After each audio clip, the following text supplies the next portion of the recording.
Bonjour, je m'appelle Serge Roche et pour les innombrables personnes qui ne me connaissent pas, je suis photograveur de métier. Je fais depuis une quinzaine d'années maintenant de la formation pour tout le petit monde des arts graphiques. Ma spécialité dans mon métier était la retouche couleur, ce qu'on appelait chromiste à ce moment-là.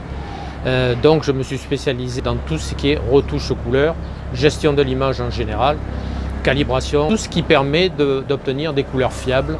Donc ça va de Photoshop au logiciel de développement, Capture One, Lightroom, etc. Et calibration des écrans, des imprimantes, même des machines offset, puisque ça faisait partie de mon métier de base. Voilà, je suis basé à Marseille, comme vous pouvez vous en apercevoir, grâce à Notre-Dame de la Garde, la bonne mère, comme on dit à Marseille. Et par contre, je travaille sur la France entière et un peu aussi à l'étranger, dans les pays francophones. La réunion de ce jour a pour but de couper court en fait à toutes les spéculations qui courent sur internet concernant la Wacom Cintiq 32 pouces, car Wacom Europe a eu la gentillesse de me prêter un modèle de démonstration pendant quelques jours afin que je réalise cette vidéo.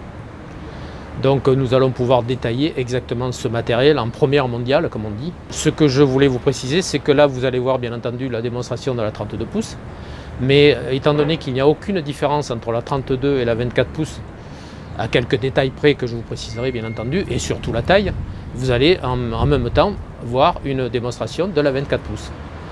La 24 pouces, vous devez le savoir maintenant, va être commercialisée dans quelques jours, peut-être une semaine ou deux. Elle est déjà sur le site internet pour les correspondances techniques. La 32 pouces, par contre, c'est vraiment un scoop, dans le sens où elle ne sera vendue, elle, que vers mi-juillet, mi-août. Voilà, écoutez, je crois qu'on a bien résumé la situation. Ceci étant dit, nous allons passer à l'intérieur et nous allons véritablement rentrer dans cette fameuse démonstration. A tout de suite. Et non, ce n'était pas une galéjade, c'est bien la 32 pouces que vous avez devant les yeux. Donc la Cintiq Pro 32 qui s'appelle techniquement la DTH 3220. Comme indiqué dans toutes les documentations, vous voyez que la surface du verre est totalement uniforme. Vous remarquez au passage que moi je suis très éclairé en ce moment. J'ai l'éclairage de mon plafond, j'ai deux éclairages de 4 tubes pour trouver du détail dans les noirs, puisque je vais vous présenter une partie qui se passe surtout dans les plastiques noirs. De même, sur le côté droit de la tablette, je suis environ à 1 mètre de ma baie vitrée. Tout ça pour vous dire que vous devez constater, malgré toute cette lumière dont je vous parle, qu'il n'y a aucun reflet. J'ai été assez épaté de m'apercevoir que cette nouvelle surface, là, qui est du verre micro-grainé, est très très efficace en anti-reflet. Bon, une fois que nous avons dit ça, je vais vous mettre le stylet. Voyez cette excroissance-là qui s'enlève, c'est tout simplement un adaptateur que vous pouvez positionner ici ou ici, suivant que vous êtes gaucher ou droitier. Un adaptateur qui vous permet de positionner le stylet. Voilà. Dans la pratique, bien entendu, je pense que c'est plus simple d'avoir le stylet dans son support habituel. Quand vous travaillez, vous le reposez plus facilement. Par contre, dès que vous n'en servez plus, je pense que c'est plus sécure de le positionner ici et qu'il ne traîne pas sur la table. Donc, c'est pas vraiment véritablement un gadget. Autre chose, vous donnez la notion de ce que c'est qu'une 32 pouces. Pour ceux qui connaissent, voici le Lazy Key, qui est la télécommande de touche de raccourci. Ceux qui connaissent, ça doit déjà leur donner à peu près un rapport. Et pour le commun des mortels, je vais poser une feuille 21-29/7 sur l'écran, vous voyez. Et de manière à ce que vous aperceviez que c'est quand même un écran qui est énorme. Dernière chose, je vous avoue que moi qui ai l'habitude d'étalonner les écrans, puisque c'est mon métier de bien connaître tout ce monde-là, j'ai été impressionné par la qualité de cet écran. Bien entendu, là en ce moment, ce que vous voyez, l'image et la photographie est très belle, mais l'écran le met particulièrement bien en valeur. Bon, ceci étant dit, on va passer à l'arrière, de manière à pouvoir tourner la tablette pour vous montrer tout ce qui est branchement. Donc, je vais éteindre la tablette par sécurité. Voilà, et nous allons la tourner. Alors, c'est l'occasion pour moi de vous donner le poids de cette tablette. La tablette 32 pouces fait 13 kg. Si vous vous décidez pour une 24 pouces, vous n'aurez que 7 kg. Voilà.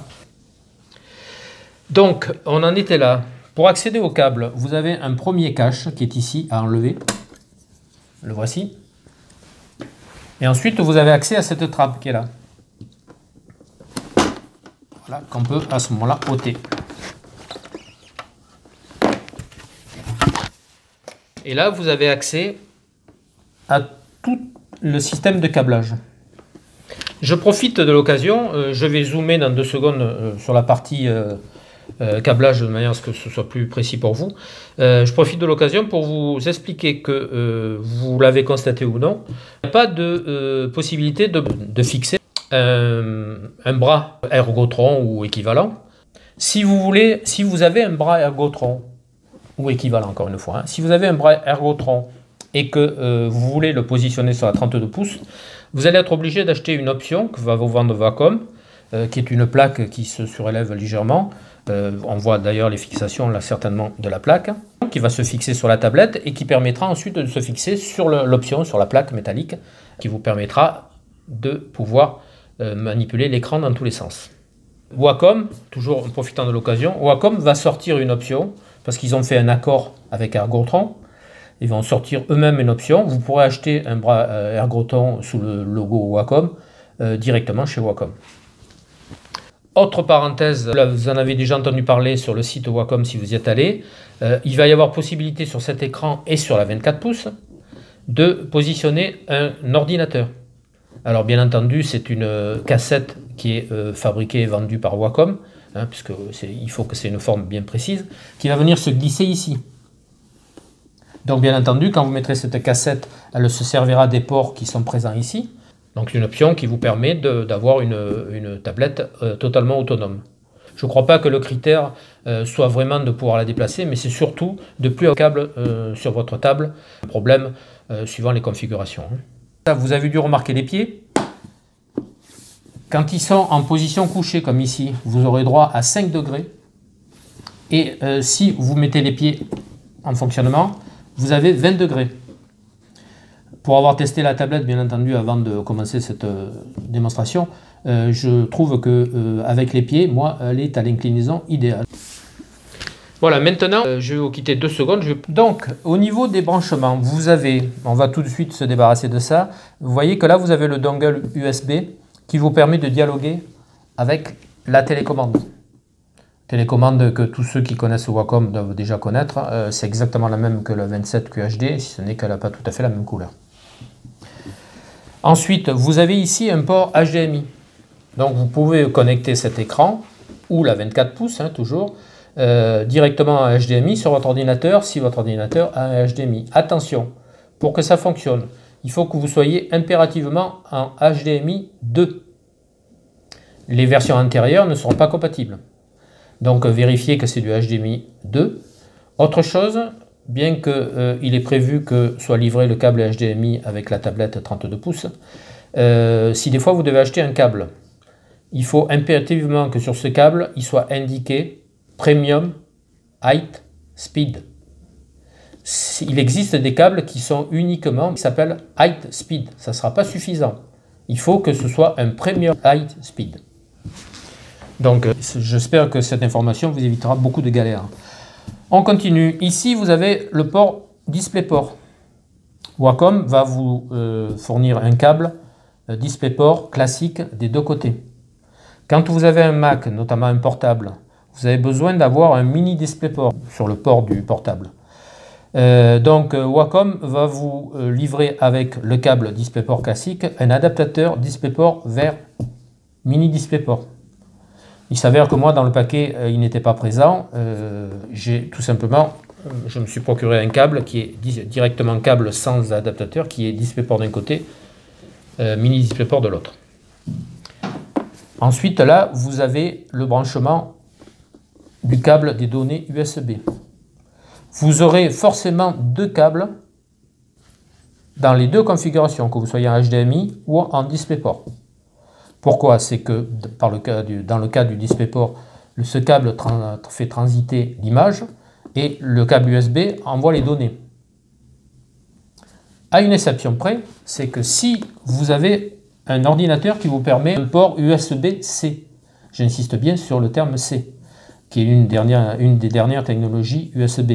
Si vous avez donc sur votre portable un port USB-C, vous avez là le port USB-C, et à ce moment-là, vous n'aurez qu'un seul câble. L'USB-C permet de transporter à la fois et l'image et les données. Enfin, ici, je crois que je ne vous l'ai pas encore indiqué, vous avez tout simplement l'alimentation. Donc celui-là sera toujours branché. Il va vers une alimentation externe. Je n'ai pas assez de câbles pour leur montrer, mais enfin, vous savez pertinemment ce que c'est une alimentation externe. Là aussi, pour vous éviter des galères. Dans le cas d'un Mac, pourquoi je vous précise un Mac? Parce qu'un PC, c'est un peu difficile, parce que ça dépend de la configuration. Tout est amovible souvent dans les PC, donc ça dépend pas tellement de l'année. Ça dépend de la carte que vous avez, des ports que vous avez décidé, des cartes que vous avez achetées pour les ports, enfin, etc. etc. Donc là, je reviens sur les Macs qui sont souvent usités. Dans ce cas précis, moi, j'ai un portable Mac, un MacBook Pro. Si vous voulez pouvoir connecter cet écran sur un MacBook Pro, il faut impérativement que vous ayez un portable de mi-2014. Attention, encore un détail, en mi-2014, vous avez accès au 3840-2160, mais uniquement en 30 Hz. Si vous voulez bénéficier de la UHD en 60 Hz, il faut avoir un portable de mi-2015. C'est le cas de celui-ci. Bien entendu, vous avez le droit d'avoir des iMac, des Mac Pro, des mêmes mini. Mais à ce moment-là, je vous conseillerais d'aller sur le site Apple et de consulter au préalable quelle génération il vous faut pour pouvoir bénéficier de l'UHD. Voilà, je crois qu'on a fait le tour du problème. Je vais rallumer l'écran.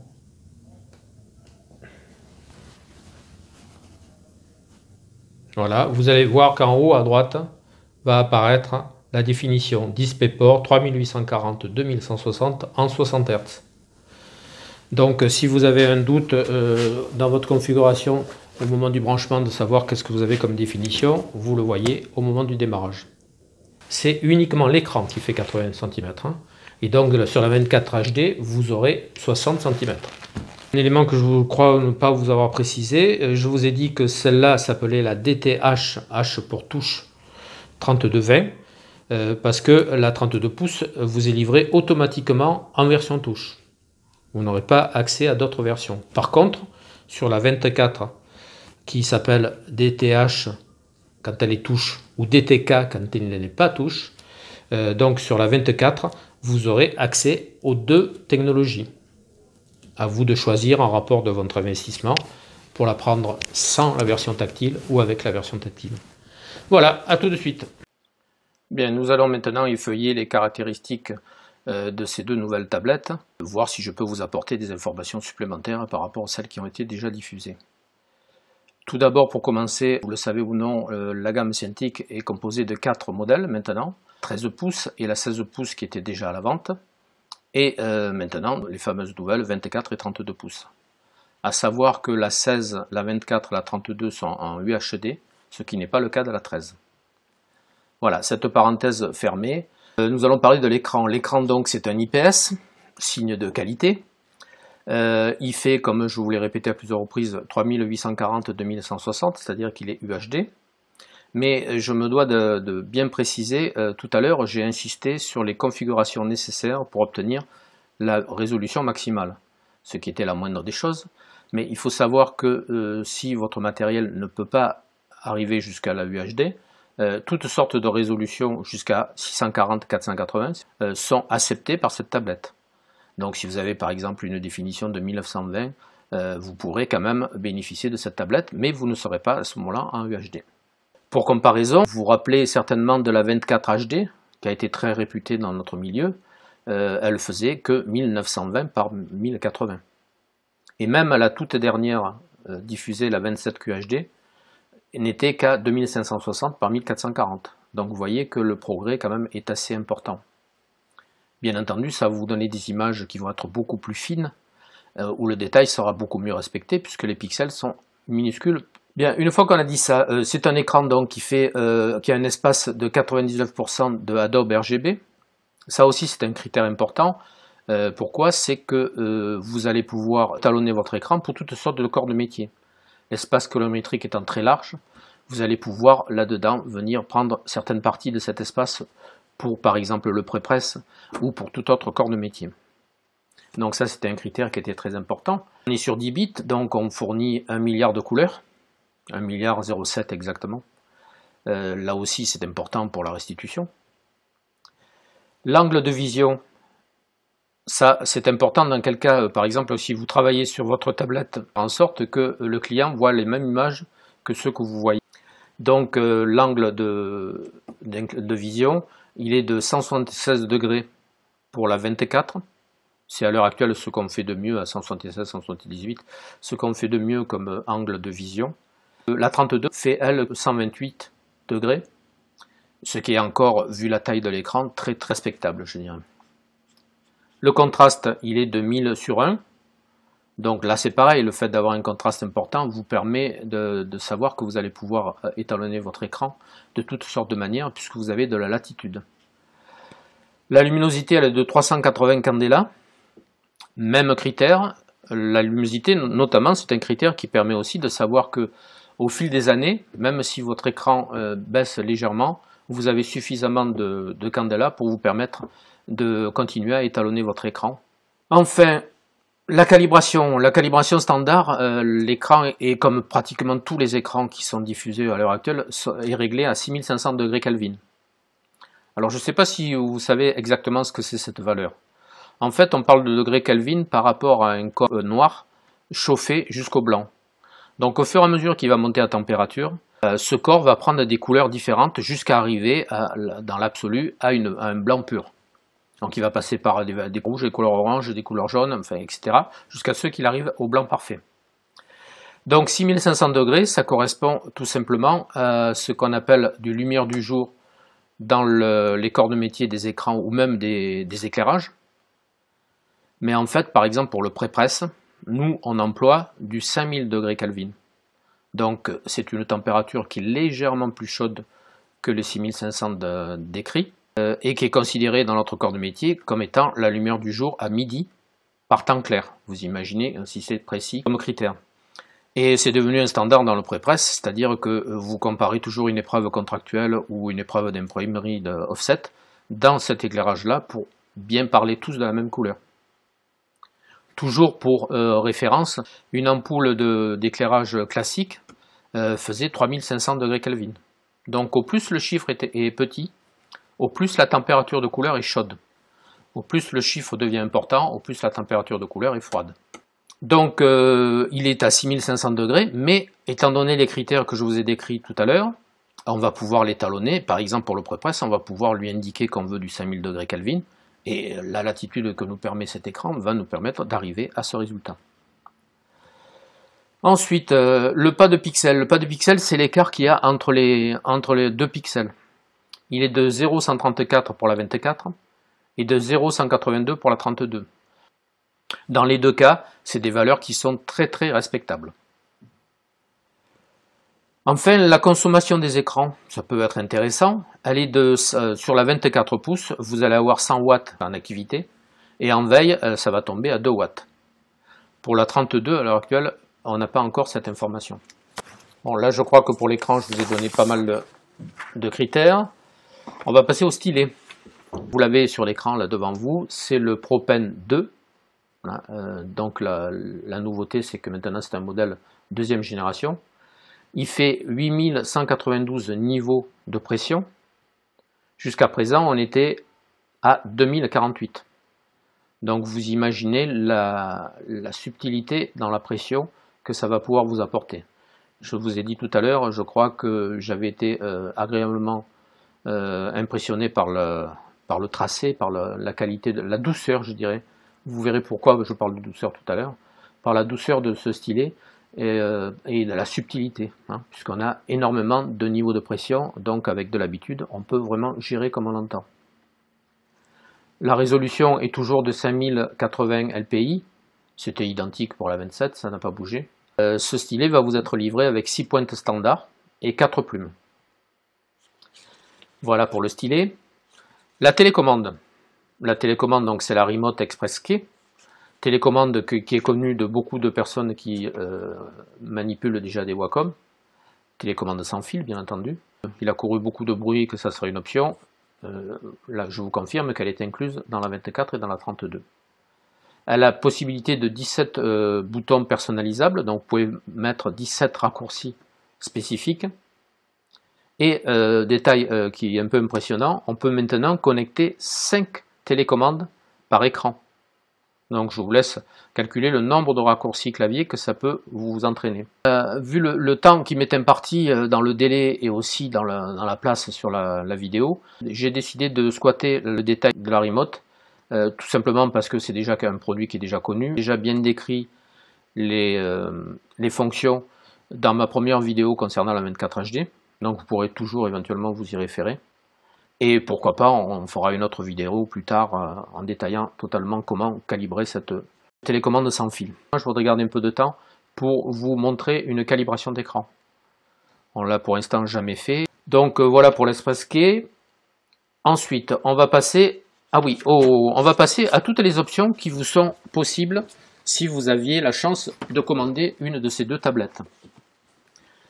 Alors, d'abord, tout à l'heure, je vous ai parlé des bras Ergotron ou similaires et du fait qu'il fallait un adaptateur spécifique pour pouvoir les brancher. Je vais vous montrer, je n'ai qu'une photo pour l'instant puisque le produit n'existe pas encore. Je vais vous montrer sa photo, voilà qui est fait. Donc vous voyez, c'est bien une plaque surélevée à cet endroit-là, qui vient se fixer sur les trous que je vous avais montré sur la tablette, c'était facile à comprendre, qui va être légèrement décalé d'après ce que je vois de la tablette elle-même, et sur lequel vous allez pouvoir visser votre raccord VESA. Cette option, on n'en connaît pas encore le prix, ni la disponibilité. Ça sera, tout ce que je vais vous montrer, ça va être certainement entre mars et mai. Donc, pouvoir vous permettre de monter un bras Ergotron ou similaire, je vous disais.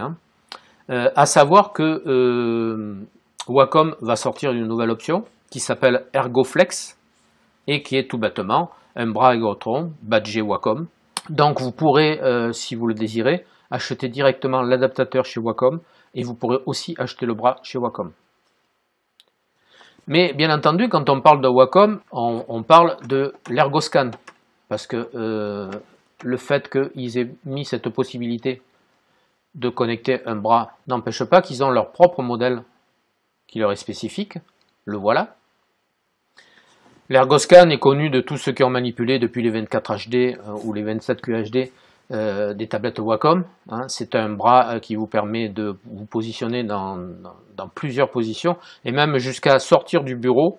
Il y a un contrepoids dans la base de ce ErgoScan qui vous permet donc de sortir l'écran du bureau. La particularité de ce nouvel ErgoScan, c'est tout simplement, vous voyez cette partie ronde là au centre, qui n'existait pas auparavant, en plus de pouvoir s'incliner dans toute position, il va pouvoir être rotatif. Donc ça permettra au dessinateur de pouvoir incliner la table dans le sens du trait qu'il veut dessiner et de sa main. Donc ça paraît un gadget au départ, mais moi je pense que ça va être très très intéressant. À l'heure actuelle, est vendu 399 $ aux États-Unis. On n'a pas encore la valeur précise en Europe. À savoir que ce support d'écran pèse entre 11 et 18 kg, suivant que ce soit un 24 ou une 32. C'est quand même bon à savoir. Il est normal que ce soit assez lourd puisque ça doit faire contrepoids, comme je vous l'expliquais, à la tablette, de manière à ce que vous puissiez sortir même du bureau sans qu'elle bascule vers l'avant. Ensuite, le Wacom Color Manager. Alors ça, je ne vais pas vous montrer de photos, tout bêtement parce que c'est quelque chose que je vais vous montrer dans la pratique quand on va étalonner l'écran. Donc c'est une option, c'est un colorimètre qui va vous permettre d'étalonner votre écran. Je vous expliquerai tout ça un peu plus tard. Pour l'instant, le Wacom Color Manager est à la vente, donc vous pouvez l'acheter, mais c'est une option, donc il faudra rajouter au prix de la tablette. Ensuite, une option qui fait grand bruit, ce qu'on appelle la Wacom Pro Engine. C'est cette fameuse cassette. Donc en introduction, je vous ai parlé en vous disant qu'elle s'insérait dans l'emplacement où je vais vous montrer le branchement des câbles qui est ici. Donc ça va être un PC modulaire. Bien entendu, là, ça va être totalement spécifique à Wacom. On ne pourrait pas faire d'adaptation autre. Et qui va être configuré pour être très performant pour les besoins de dessin, de 3D, tout ce qui demande énormément de capacité. Par exemple, ça va être, pour ceux qui connaissent, ça va être des puces Xeon. Et vous allez avoir des cartes 3D, GPU, enfin, etc., etc. Donc là, c'est pareil, on n'en connaît pas encore le prix. Et la sortie devrait se faire d'ici 2-3 mois. Enfin, la dernière option, c'est le Wacom Pro Pen Slim. C'est tout simplement, ils vont sortir un stylet du type de celui qu'on manipule en ce moment, mais qui va être d'un diamètre plus fin. Certainement, des clients leur ont demandé d'avoir des stylets un peu plus fins pour être plus à l'aise. Voilà, là on a fait le tour des options. On va peut-être parler aussi des versions système, je ne vous en ai pas encore parlé. Si vous êtes sur PC, il vous faudra minimum une version 7 ou bien entendu ultérieure. Pour le Mac c'est pareil, il va vous falloir un OS de 10.11 minimum ou ultérieur.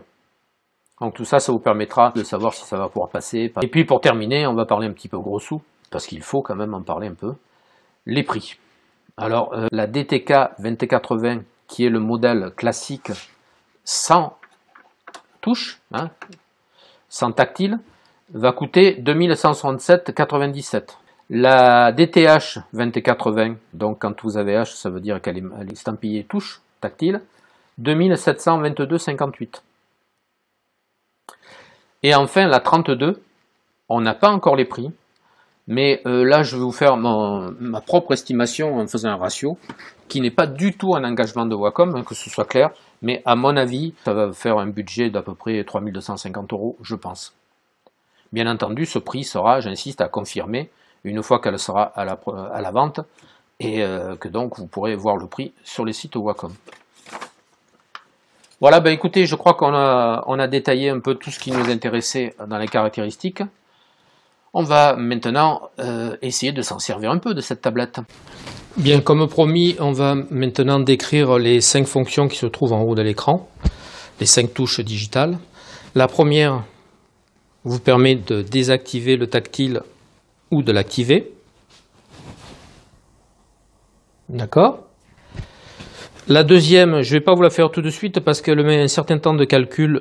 Elle va vous servir à apporter des corrections personnelles à la calibration de l'écran.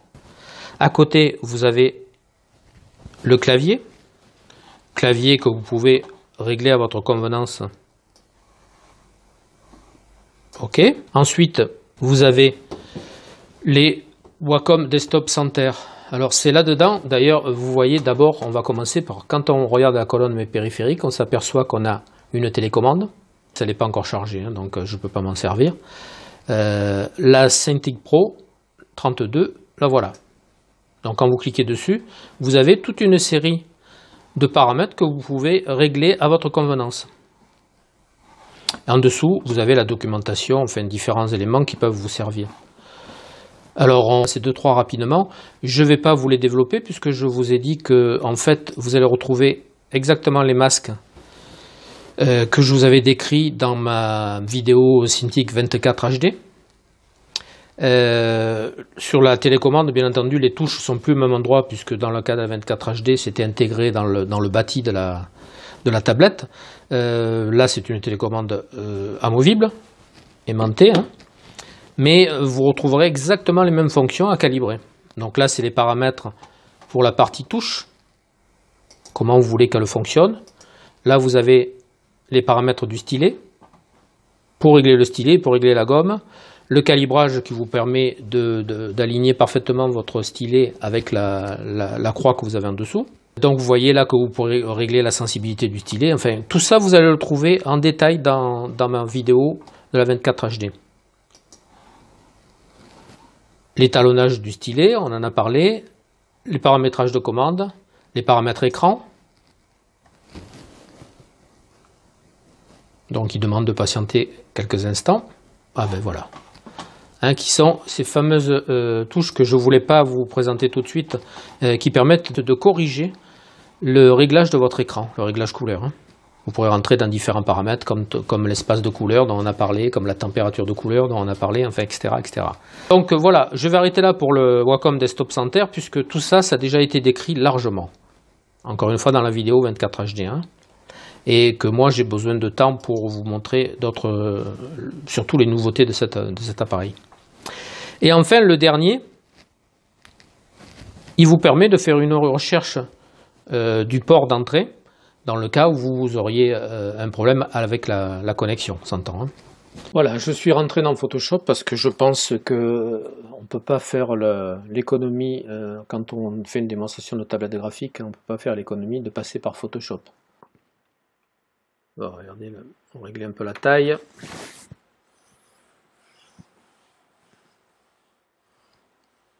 Vous voyez qu'on peut passer du très fin au très foncé. Un peu plus haut, je vous disais que j'avais une sensation de douceur. En fait, ce nouveau revêtement, ce micro granité, la nouvelle sensibilité du stylet, font qu'on n'a aucun besoin d'appuyer. On a vraiment une impression de douceur. On glisse sur le grainé. Enfin, je trouve ça très très agréable et très facile à manipuler. Alors, ça n'a pas de lien direct, mais ça peut être intéressant. Je vais tout d'abord sélectionner la partie qui m'intéresse. Alors c'est très compliqué quand on a des cheveux ou des sourcils pour changer la couleur sans que ça fasse artificiel. Je parle au niveau du détourage. Donc là on va tout bêtement aller dans les corrections sélectives.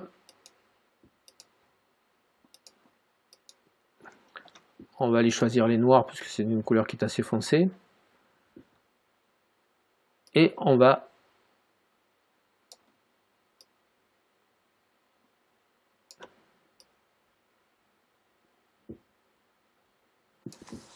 ramener à peu près à la couleur des cheveux en légèrement plus foncé puisque les sourcils en général sont plus foncés. Sachant que au plus on mettra de bleu là-dedans, au plus on aura une impression de volume. Voilà, par exemple ceci. Là c'est une vraie magenta puisqu'elle a les sourcils de la même couleur que les cheveux. Ensuite, qu'est-ce qu'on peut faire? On peut, oui, s'amuser à changer la couleur de son maquillage. Alors vous voyez que j'englobe toutes les parties. Là il y a des parties bleutées aussi, donc je les englobe. Par contre là je vais certainement corriger par les cyans. Étant donné que je vais corriger par les cyans, l'œil qui est assez clair risque d'être touché. Donc je vais protéger l'œil rapidement, puisque là c'est pas de l'art. Voilà. On enlève l'affichage pour que ce soit regardable. On va passer par exemple par la saturation, teinte saturation.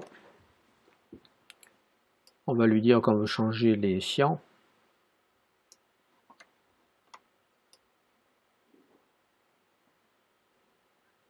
Voilà, là on tourne sur l'axe de la couleur. Vous voyez que c'est pas parfait puisqu'il y a une partie qui n'est pas englobée. Tout simplement sur ce réglage là, il suffit d'élargir la zone de correction.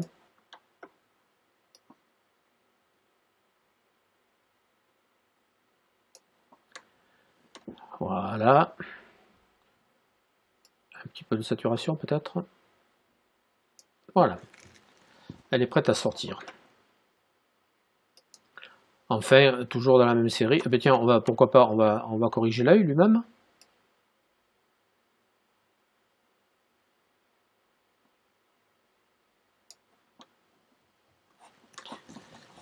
Voilà.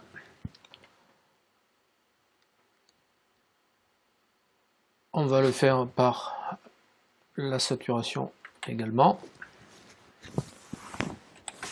On désactive l'affichage. Vous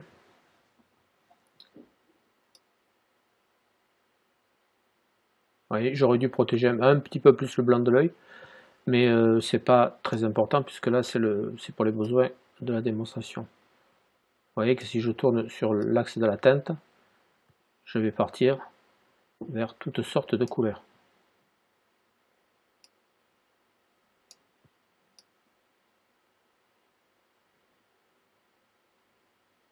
on va aller vers un vert simplement plus saturé. Voilà, elle a un regard pénétrant. Enfin, allez, la bouche.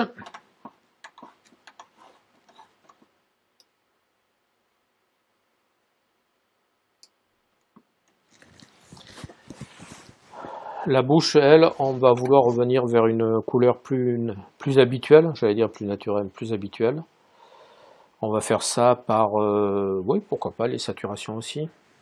Ça vous permet de voir les outils. Et toujours pareil, je vais lui demander de toucher les magentas.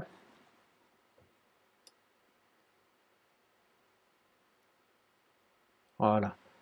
J'arrive vers une couleur qui est plus ce que j'avais dans la tête. On va un peu saturer. Voilà. Vous voyez que j'ai fait quelques corrections sélectives, c'est le cas de le dire, sans du tout avoir besoin de faire des détourages précis, simplement par les outils de teinte et saturation, celui-ci qui est ici, ou les outils de correction sélective. Aucun masque là-dedans, ou du moins pas un masque tel qu'on l'entend, ça a été vraiment que des zones à protéger pour ne pas toucher quelque chose qui serait plus loin. Voilà, ça c'était pour vous détendre par rapport à toutes ces informations techniques que je vous donne depuis un bon moment là. On va maintenant continuer sur la série du stylet en passant dans Manga Studio. Nous voilà dans Manga Studio. Donc on va remettre en ancrage ce petit dessin de manière à constater comment on manipule le stylet sur cette nouvelle tablette.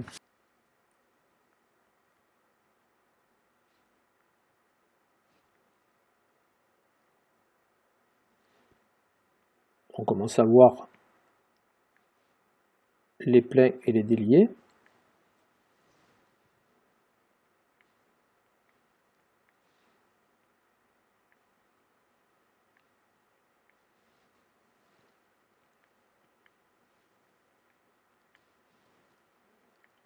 Vous voyez, d'un seul geste, j'ai pu faire les cils épais d'un côté et fins de l'autre.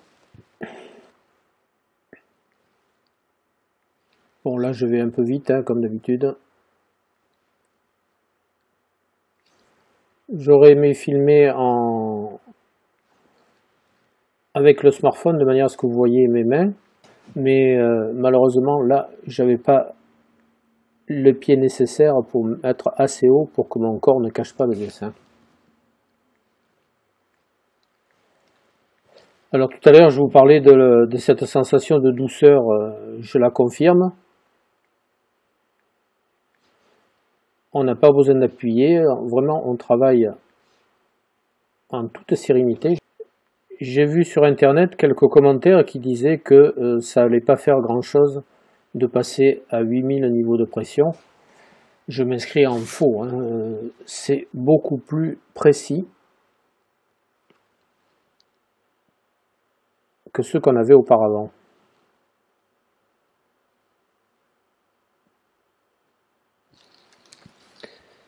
Voilà, ce que je voulais vous montrer aussi, je vous en ai un peu parlé, c'est la possibilité de faire un trait très fin et un trait épais. La grosse différence, c'est que maintenant, comme on est en 3840, quand on trace un trait fin, bien entendu, on est toujours obligé de respecter le problème physique qui est d'un seul pixel, mais comme les pixels sont beaucoup plus petits, on a maintenant des traits très très fins visuellement. On n'a pas besoin d'attendre d'avoir imprimé pour se rendre compte vraiment de l'épaisseur du trait qu'on avait fait.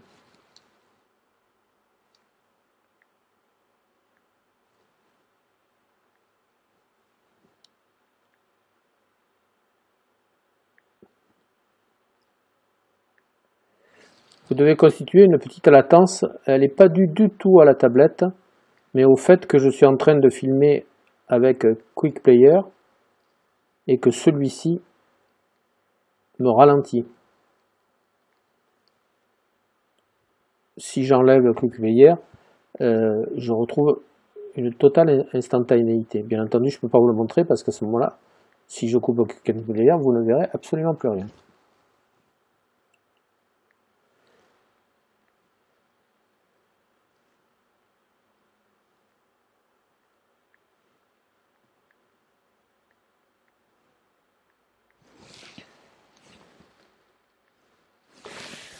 Voilà, bien entendu, on ne va pas s'amuser à faire tout le dessin.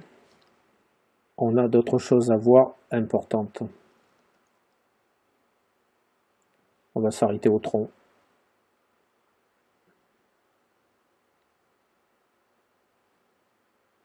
Vous voyez, les boutons avec des traits fins. Je ne change absolument pas de taille de pinceau pour faire ceci. Alors si je changeais, je pourrais être encore plus fin, bien entendu, mais c'est pour vous montrer que je n'en ai pas besoin. Voilà. On va éliminer le brouillon qui est dessous. Et voilà, on voit bien les traits pleins et les traits déliés. Et vous pouvez voir ici les traits les plus fins. Voilà ce que je peux faire. Et je peux aussi aller vers très épais. Cette tablette mérite vraiment l'essai. Bien entendu, j'essaie de vous exprimer, quand je vous parle de douceur, j'essaie de vous exprimer ce que je ressens. Mais il n'y a vraiment qu'en essayant vous-même que vous verrez précisément la sensation de toucher qu'on a maintenant. Je tiens à vous montrer une calibration d'écran. Donc on va s'y précipiter de ce pas.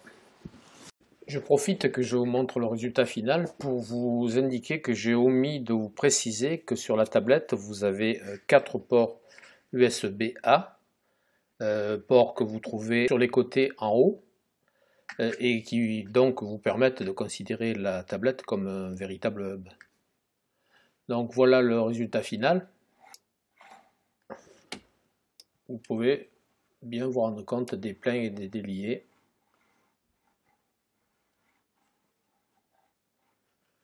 Voilà, comme ça vous aurez eu toutes les informations. Maintenant nous allons parler du Wacom Color Manager, qui est en fait un colorimètre que voici. Alors ceci en fait n'est pas le modèle de Wacom, c'est le modèle d'X-Rite, puisque le Color Manager est un accord entre X-Rite et Wacom. La simple différence, c'est que dans le cas du Color Manager, ils ont simplifié les fonctions, puisqu'elles sont déjà préprogrammées pour correspondre à la tablette. Comment ça fonctionne? C'est un colorimètre. Vous voyez, je ne sais pas si vous voyez d'ici, la photocellule est ici. On peut ensuite le protéger. Et pour pouvoir faire une calibration d'écran, il va suffire de positionner le colorimètre sur l'écran, d'appeler le logiciel correspondant, donc il s'appelle iProfilaire là, puisque c'est le modèle de base, et de le positionner pour lancer une calibration. Comment ça fonctionne? En fait, c'est tout bêtement que dans le logiciel, il y a des échantillons de couleurs qui sont mémorisés avec des valeurs lab très précises qui correspondent à chaque échantillon de couleurs. Là, le colorimètre va mesurer les couleurs réelles qu'il trouve sur l'écran. Et entre la différence entre les couleurs qu'il va trouver sur l'écran et les couleurs qu'il aurait dû trouver, le delta va être corrigé par le logiciel. Et c'est comme ça que votre écran va rentrer dans la norme, c'est-à-dire être calibré. Je vais lancer une calibration. Pour ce faire, je vais changer de méthode d'enregistrement. Donc le colorimètre est posé, vous ne le voyez plus là, mais il est posé sur l'écran. On va, bien entendu, là le but n'est pas de vous donner un cours de calibration d'écran, mais simplement de vous montrer comment ça fonctionne, parce que j'ai eu beaucoup de questions où beaucoup de personnes trouvent ça mystérieux. Donc j'ai appelé la fonction calibration de l'écran. On va profiter de cette image pour représenter, pour ceux qui ne connaissent pas, ce qu'on appelle l'espace de couleur dont je vous parlais tout à l'heure. Vous voyez, ceci là, c'est cette surface colorée, c'est l'espace de couleur visible, c'est-à-dire ce que l'œil humain est capable de voir. À l'intérieur de cette surface, vous allez trouver différents standards, dont notamment le Adobe RGB qui prend une bonne partie de cet espace colorimétrique. Et si vous voyez un espace colorimétrique pour le CMJN, vous allez vous apercevoir qu'il est plus petit que le Adobe RGB, etc., etc. Donc ce que je vous disais ce matin, c'est au plus cet espace colorimétrique est large, au plus vous allez avoir la possibilité de prendre à l'intérieur des parties pour tel ou tel corps de métier. Voilà, je ferme la parenthèse. Là-dedans, on a des standards. Je vais prendre le standard pré-presse. Donc pour étalonner, comme si je voulais que l'écran soit étalonné pour faire de l'impression offset. Automatiquement, ce masque s'est rempli avec les valeurs, vous voyez, D50 ça veut dire 5000 degrés, comme je vous disais. La luminance qui correspond au standard pré-presse, etc., etc. Je vais passer sur suivant. Moi, pour les besoins, là, je vais laisser tout en standard, bien entendu, c'est un peu plus compliqué que ça. Après, il faudra l'adapter précisément à votre écran. Je ne parle pas des tablettes, hein, mais dans le cas où vous voudriez faire des calibrations de vos écrans, il faut l'adapter à l'écran. Là, on va faire une calibration, tout ce qu'il y a de plus standard. Donc, j'ai laissé des valeurs en standard. Là, j'ai possibilité de faire des calculs avec plus ou moins d'échantillons. Les voilà. Donc je vous disais, j'ai plusieurs possibilités d'échantillons. Là, je me suis mis sur petit, de manière à ce que la calibration dure le moins longtemps possible. Et vous voyez que si vous mettez sur grand, il va y avoir beaucoup plus d'échantillons, donc ça sera beaucoup plus précis. Pour un écran, en général, on travaille sur moyenne, c'est déjà très très bien. Je passe sur suivant. Là, sur suivant, j'ai la possibilité de faire une calibration en automatique, ce qu'on appelle en ADC, à condition que l'écran soit compatible ADC. Cette tablette-là, comme les toutes nouvelles, je viens de vérifier, est bien compatible ADC. Sinon, vous voyez là qu'on peut régler la luminosité, le contraste et les valeurs RGB. Donc à ce moment-là, ça serait directement à partir des boutons de votre écran. Donc là, je vais décocher, je vais cocher ADC.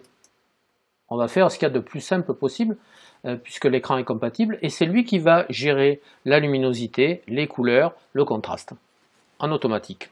Je vais cliquer sur démarrer la mesure pour que l'objectif soit bien sur l'écran. Vous ne le voyez pas, mais je me positionne sur le dessin de l'écran qui est face à moi.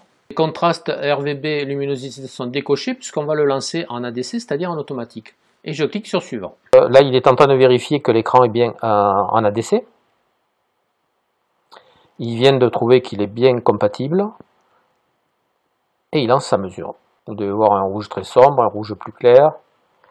L'étalonnage va durer environ 2 minutes dans ce cas précis, puisque je l'ai mis sur petit. Si vous le mettez sur moyen ou sur grand, ça peut aller jusqu'à, je crois, 7 minutes. Il est en train de vérifier les grilles. Vous voyez qu'il passe des verts foncés au vert pâle, à des petits mauves. En fait, il est en train de vérifier tous les points sensibles de la gestion de la couleur sur un écran, et de vérifier s'ils correspondent bien à ce qu'il faudrait. On est à moins d'1 minute restante. Ça ne va pas tarder. Et voilà, vérification. Voilà qui est fini. Sur l'écran, maintenant, il me demande de remettre la protection sur l'objectif. Je viens de le faire. Et à ce moment-là, il me laisse passer sur suivant. Je clique sur suivant, toujours pareil. Et là, je vais pouvoir enregistrer le fameux profil que je viens de créer. Je vais changer son nom pour ne pas écraser celui d'origine de Wacom. Et je vais lui mettre, par exemple, D50, qui veut dire que j'ai fait un profil en 5000 degrés. Ensuite, je clique sur créer et enregistrer un profil. Voilà qui est fait. Il nous présente à nouveau l'espace colorimétrique visible. Retournez à l'accueil. Je vais quand même vous montrer une dernière chose qui est importante. On vient de faire un profil.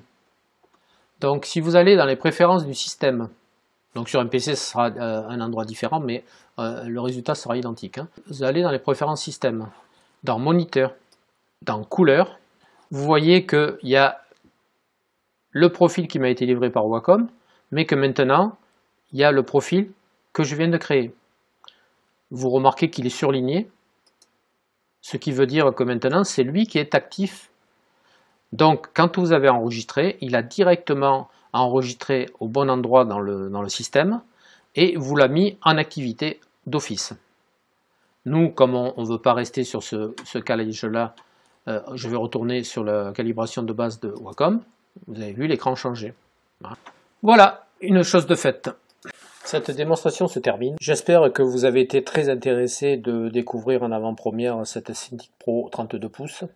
Et mon analyse personnelle concernant ce produit, c'est que je ne pense pas que le critère d'achat soit véritablement la taille de l'écran, bien que ça ne peut que vous apporter un confort supplémentaire si vous avez le budget. C'est surtout, je pense, la haute définition qui donne une qualité d'image qui est quand même très spectaculaire. Le traitement anti-reflet, qui paraît bénin au départ, mais qui est quelque chose de très important, ce traitement qui fait qu'on n'a pratiquement aucun reflet, et surtout que ce microgranité, je vais en revenir à ce terme de douceur, avec ce nouveau stylet, avec ses 8000 niveaux de pression, il se touche tablette. Et je crois que c'est ces trois critères-là qui devraient vous permettre éventuellement de vous décider, même pour passer d'une ancienne tablette à la nouvelle. Rien que ces critères-là devraient vous enthousiasmer. Voilà, vous avez mes coordonnées en bas. Si vous avez besoin d'assistance, n'hésitez pas. Vous voyez mon adresse mail et mon numéro de téléphone. N'hésitez pas à vous abonner non plus. Au fur et à mesure que j'aurai de nouvelles informations sur ces produits, je ne manquerai pas de vous tenir au courant. Et je vais vous dire à très bientôt pour de nouvelles aventures. Au revoir.